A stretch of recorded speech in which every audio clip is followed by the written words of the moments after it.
What if I told you that a single piece of cloth has divided scientists, shaken the church, and kept the world guessing for centuries? A relic that refuses to be silenced, no matter how many times skeptics claim to have exposed it as a fraud. This isn't just an old sheet of fabric locked away in a cathedral. This is the Shroud of Turin. To believers, it is the physical imprint of the resurrection itself. To skeptics, it is the most elaborate hoax ever devised. But to anyone who dares look closer, it is an object that continually defies explanation. The more it is studied, the stranger it becomes, as though it carries secrets meant to remain hidden until the right moment in history. And now, with modern technology peeling back its layers, discoveries inside its threads are forcing even hardened researchers to question what they thought they knew.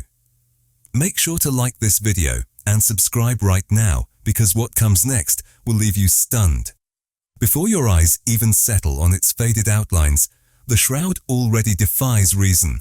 14 feet of ancient linen carrying the life-sized imprint of a man, not painted, not sketched, somehow burned into the very fibers with a precision no medieval hand could ever replicate. For centuries, people have looked at this faint image and seen the crucified Christ. For centuries, others have scoffed and dismissed it. In 1988, the scientific world declared victory. Carbon dating on tiny fragments of the cloth concluded it was a medieval fake, dating somewhere between 1260 and 1390. Case closed, or so it seemed. Yet from the moment those results were published, cracks began to appear in the verdict. The samples used weren't taken from the body of the cloth at all, but from a patched and rewoven edge, one repaired after centuries of wear and fire damage. In other words, the test may not have measured the age of the shroud, but the age of its repairs. Contamination from smoke, water, and centuries of human handling only added more doubt. What was announced as proof of forgery suddenly began to look like proof of flawed science. And then came the revelations hidden in the details. Under magnification, faint inscriptions appeared near the face. Letters in Greek, letters in Latin, even traces of Aramaic. Among them, one stood out, Nazarene. A word that instantly linked the shroud not to an artist's imagination, but to a very real figure from history, Jesus of Nazareth. Could a medieval forger have conceived of embedding a barely visible inscription in multiple ancient languages in handwriting that matched scripts from the 1st century?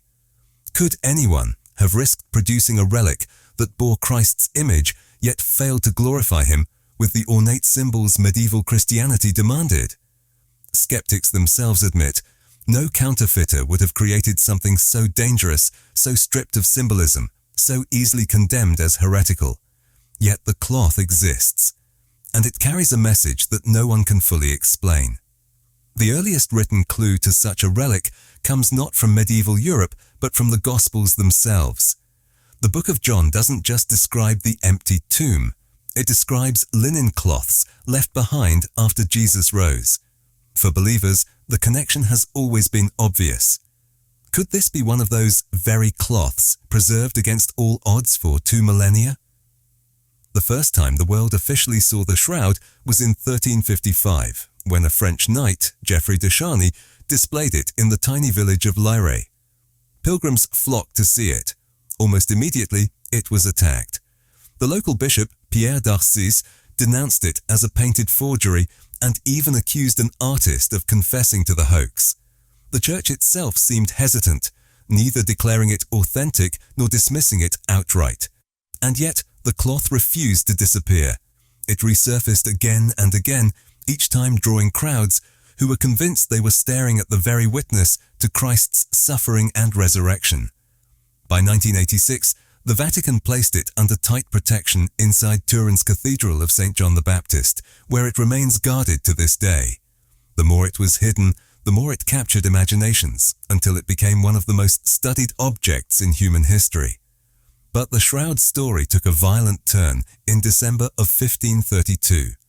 Locked inside a silver reliquary in the chapel of Chambéry, the cloth was nearly destroyed when a fire ripped through the building. Flames engulfed the reliquary, and molten silver drip directly onto the folded fabric, burning through multiple layers.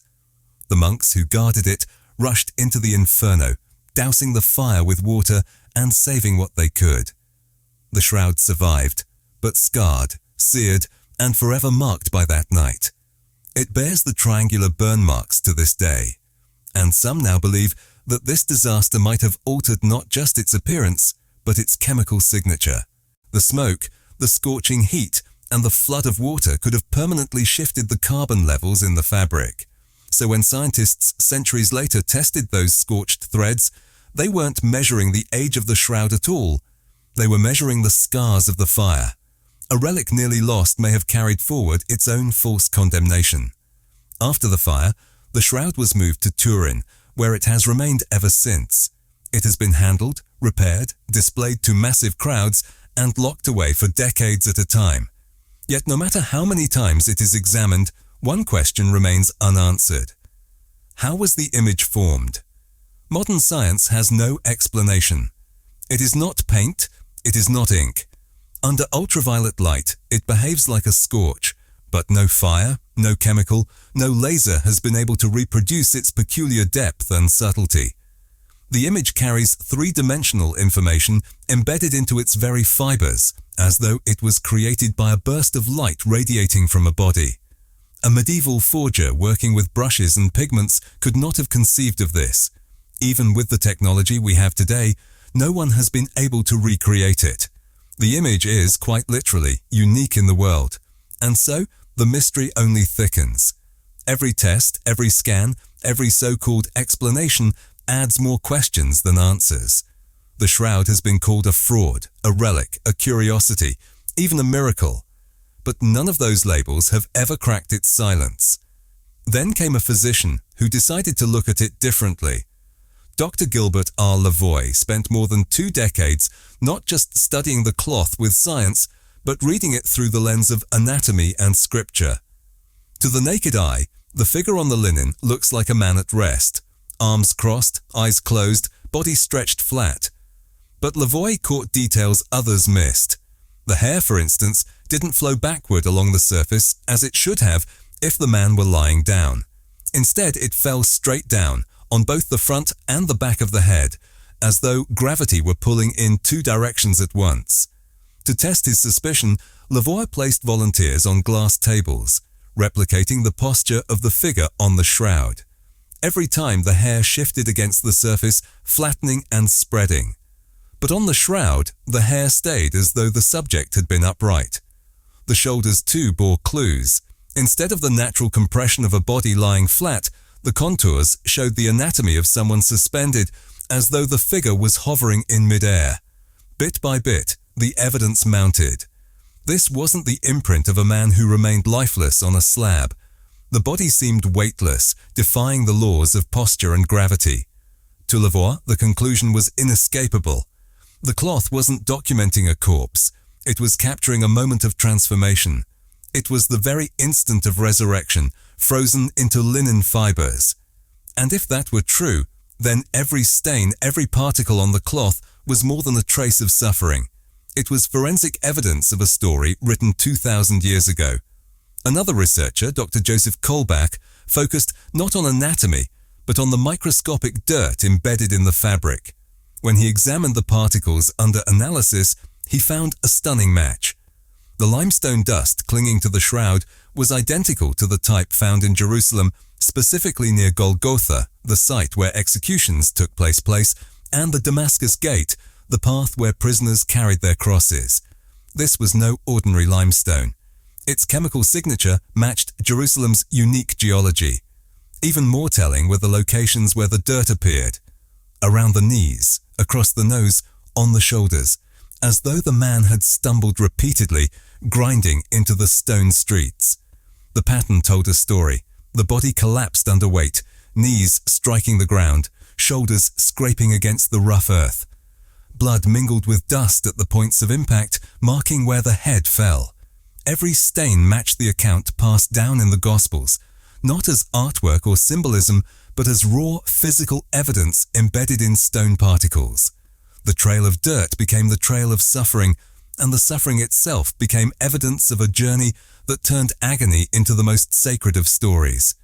But the most haunting details on the shroud are found not in dirt or posture, but in the wounds, and it is here that the relic speaks most loudly against its critics. For centuries, Christian art depicted nails driven through the palms of Christ. Painful, symbolic, but historically inaccurate. Roman crucifixion left different scars. The nails were driven through the wrists, a position strong enough to bear the weight of the human body. On the shroud, the wounds appear exactly there, in the wrists, not the palms. A small, square-shaped puncture, less than a centimeter wide, lines up perfectly with the dimensions of a Roman nail still preserved as a relic in Rome. No medieval painter would have defied centuries of tradition to depict a crucifixion differently from every church fresco and icon of the era. But the shroud did, because it wasn't a painting, it was a record. The side wound is just as precise. On the image, the opening is elliptical, 2 inches across, exactly the width of a Roman spear point. Blood flows from the wound, but what's more extraordinary is what surrounds it. Clear serum, separated from the blood cells. A phenomenon that only occurs after death. This separation is visible under microscopic analysis, and it mirrors the testimony recorded in the Gospel of John, which describes soldiers piercing Christ's side and blood and water flowing out. Centuries of devotion and artwork celebrated that verse. But here, on the cloth, it isn't symbolism, it is chemistry, frozen in place. And everywhere else, the wounds line up with brutal precision.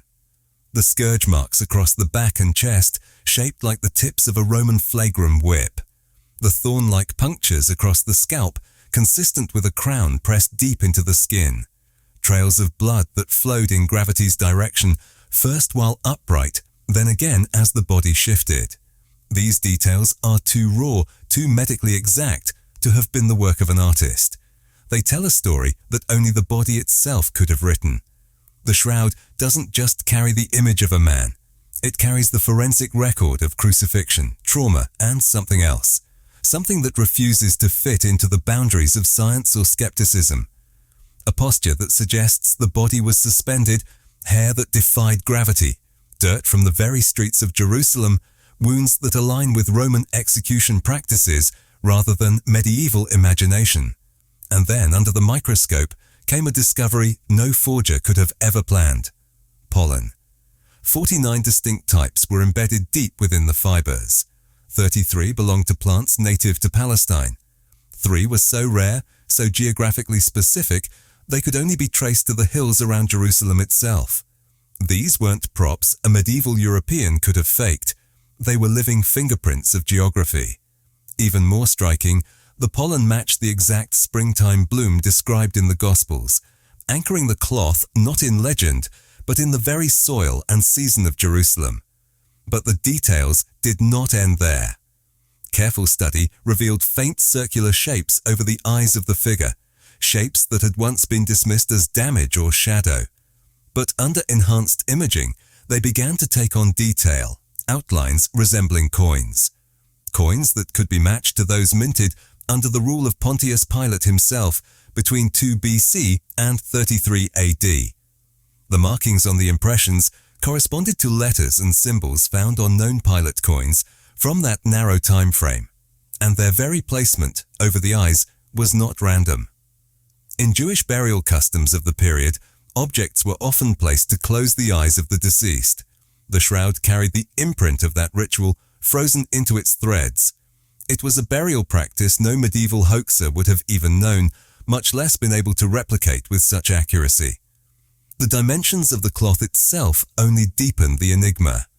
When measured in ancient cubits, the standard unit of the region, the linen stretched to precisely 2 by 8 cubits. Exact measurements that fit seamlessly into the fabric traditions of first-century Judaism. Every thread, every fiber, every microscopic clue pointed not to the Middle Ages, but back to the very era of Jesus. Still, critics clung to the idea of forgery, but the deeper researchers looked, the more impossible that claim became. Along one edge of the shroud, where the main cloth had been joined with a side strip, analysts uncovered something extraordinary. The seam was sewn with a very particular style of stitching, one that was not practiced anywhere in medieval Europe. This stitch was unique to the 1st century textile tradition of Palestine.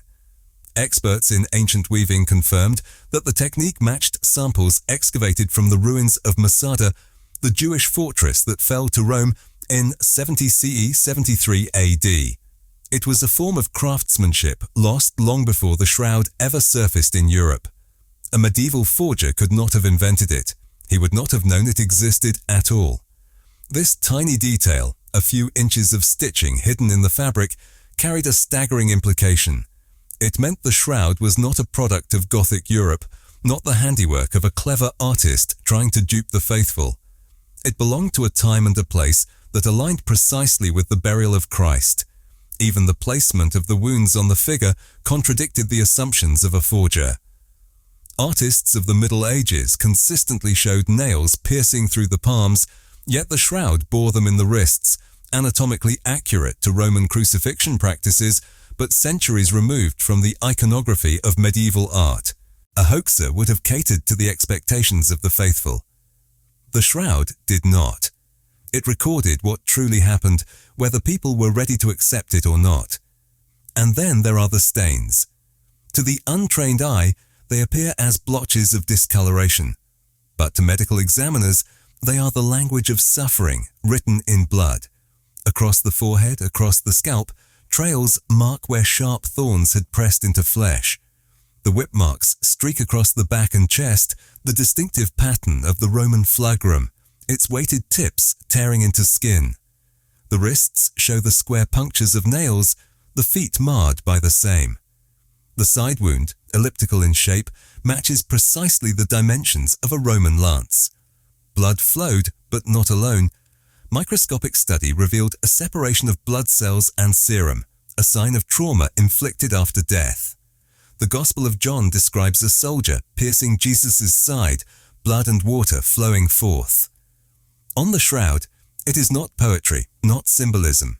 It is biology preserved in linen.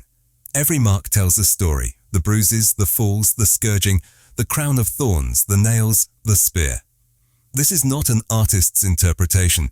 It is the forensic record of real events imprinted in real blood. When you look at the shroud, you are not looking at a painting. You are staring into the aftermath of torture, preserved in haunting detail. But then researchers in Palermo uncovered something even more unsettling. Using advanced imaging analysis, they detected subtle shifts in the figure's form, almost like frames of movement hidden within the linen. The arms, the chest, the posture, tiny variations that hinted at motion as if the cloth had recorded more than stillness. It was like a time-lapse photograph from antiquity. The image didn't just capture death, it suggested breath arising, the spark of life breaking through. Scientists compared it to stroboscopic photography, the kind that freezes motion in rapid bursts of light. Could the shroud have done the same 2,000 years ago, searing into fabric not just a body, but the very instant of resurrection itself? And then came the discovery that shook even the most hardened skeptics. Beneath the linen fibers, under layers invisible to the naked eye, researchers detected faint traces of writing. Latin and Greek letters, almost erased by time, but still there beneath the chin of the figure. One word stood out: Nazarene, a title that in the 1st century was inseparable from one man, Jesus of Nazareth. Some scholars suggested it may have been a burial tag, a small inscription written on parchment or wood, placed on the body as identification before entombment. Over time, the ink transferred to the linen itself. But what made this discovery impossible to dismiss was the style of the script. It matched 1st century handwriting from the Middle East, nothing like the calligraphy or fonts of medieval Europe. And even critics admitted, if someone in the Middle Ages had forged this, why would they risk omitting the one thing that defined Jesus to their world? Why would they label him merely the Nazarene rather than Christ Messiah or Lord? To do so would have been unthinkable, even heretical. The very absence of theological embellishment became proof that the inscription was authentic, belonging not to the imagination of a forger, but to the silence of a tomb. But everything, every stitch, every particle of pollen, every stain of blood leads to the same point, the resurrection. Strip it away, and Christianity collapses into fragments of moral teaching and myth. Leave it standing, and it becomes the most disruptive event in human history. The Gospels, written by different hands and in different places, converge on this one claim, that Jesus rose. They describe the women who first arrived at the tomb, the stone rolled back, the absence of the body, the appearances to the disciples who fled in fear, yet returned proclaiming him alive. And through centuries of debate, persecution, and empire, that testimony never wavered. The Shroud does not preach, it does not argue. It simply exists, a mute witness stretched across time. But in its threads lies the possibility that for one brief, impossible instant, cloth and cosmos collided, and light itself carved into linen the greatest mystery of all.